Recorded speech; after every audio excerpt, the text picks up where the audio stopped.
Thank you, salam. Salam alaikum to everyone. It's a little tougher to find the salam today, isn't it? But we can. Whether it's salam, whether it's shalom, whether it's pas, whether it's peace. We are all God's children. And I come to you today as your mayor, in your city, in your country. And I want you to feel that in your bones and in your spirit, in your hearts. And no matter what you feel in this week, I'm here to say that we are the face of the world today. And we are the face of this nation tomorrow. It's what's so great about living in LA. I, like many of you, was a little despondent by the results of the election at the presidential level. In a city where 3/4 of the people voted one direction, in a country where we won the popular vote but the Electoral College did not, in a campaign where we heard so much division and scapegoating, first of Mexicans and of immigrants, then of Muslims, then of women, people with disabilities. Soon the list was all of us almost. And I think it's incumbent at those moments when we are singled out to stand up and to hold hands and to be together and to say that we define our nation. It's less important who's in the White House than who's in our house of worship, our houses where we live with our families, the neighborhoods where we are. These are the homes and these are the reflections of this nation, not any one individual. And I wanted to come here today to say we stand with our Muslim brothers and sisters. I appreciate what Hadab said, that we have this person from LAPD, Mike Downing, with us, and we have the sheriff with us. You shouldn't even need to say it, folks. I want to be clear. This shouldn't be something exceptional, nor should you feel that it's something special. It is what you deserve and what you have. It's what all of us have. There's not you and us. There's not them and the other. There is e pluribus unum. Out of many, one. I mean, look around this room. That's not something, a foreign concept to Islam. In Mecca, you have people of every color who speak different languages, who come from different continents. And I've seen the peace of this faith throughout the world. And I've seen it here in my own backyard. It's true, I was the council member for this area. Then it got redistricted by 3 blocks outside, so I had to run for mayor so I could have the Islamic Center in my jurisdiction again. But for me, this has always been a place that I've come to for peace, for inspiration. The many communities that are mirrored here, and our friends that are outside. This is the face of Los Angeles. Don't be depressed. Don't be despondent. Speak up. Speak out. It's been wonderful to see people, young people especially on our streets, patriots, speaking of their own hurt and speaking out against some of the vile things that they've heard. And I don't want this moment to result in attacks on any of us. So hate crimes in this city, make no mistake, will be dealt with severely because they are crimes against all of us. Islamophobia, racism, misogyny, singling people out will not be tolerated in this town. And I know in my heart it is always a small, reckless group of people who think that they speak for a larger group than themselves when they do not. We are, in this city, 63% immigrants or children of immigrants.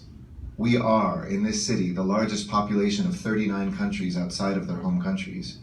We are, in this city, speaking over 200 languages and coming from over 115 nations. That is Los Angeles. That is America. And so as your mayor, I want you to know I will defend your rights. I will stand with you. I will be there, of course, in the bad times, but you know I come in the good times, and we have the power to bring the good times. We have some tough fights ahead of us, no doubt. But I think this is the time to try to heal. Today is Veterans Day. I'm very proud to be a veteran and to continue to serve in our United States Navy. I was just with my fellow sailors and Marines and soldiers and airmen. And what we put the uniform on to defend is right here. And that's what this nation has always been. People fled to the United States of America because they were religious minorities persecuted. They were embraced. George Washington penned a letter to the Jews, I remember, in the first synagogue in this country saying, "You are safe here." In 80s, when the rest of the world didn't even think and organize itself that way. We had Muslim Americans from the very founding of this country who came here, who have worn our nation's uniform, who have died for this country. And we continue in this city to say you are welcome here. And I want to speak to folks who may be nervous because of the status of their families. Maybe some who are DACA recipients, people who have been able to not only legalize their status, but increase their wages and pursue their educations, that we will defend you. And we will speak up and speak out, not just because it's the right thing to do, but it's the smart thing to do. I pray that our new president and this Congress wouldn't unroll something that would set our economy back when wages went up 40% for people who were able to have their status legalized. I pray that they will see the importance of figuring out a path towards citizenship, not towards the shadows.